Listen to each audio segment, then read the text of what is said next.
Question 1. Describe 2 dialectical tensions at work in your relationships and label and explain the strategies that you use to deal with them.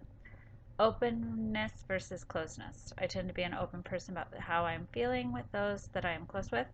My husband is much more the type that would rather internally deal with his thoughts instead of sharing them. These differences can cause stress as we communicate differently about our feelings. Most often, alternation is how we deal with this.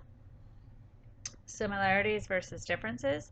My husband and I have the same belief system, but there are some differences in our interpretation of some of the principles. Sometimes we deal with these differences with reaffirmation.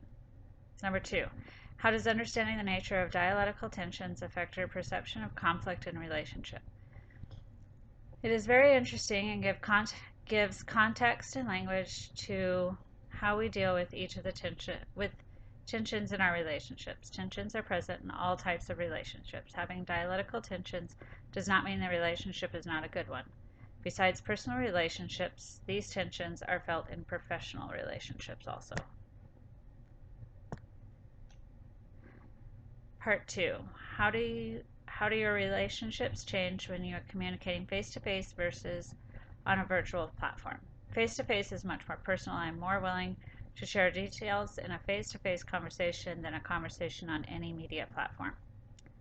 Number 2, does your level of disclosure change when you're communicating face-to-face versus on a virtual platform? Absolutely. For example, having dinner with a friend, I will almost always share more openly and often more vulnerable conversation than when we are conversing virtually.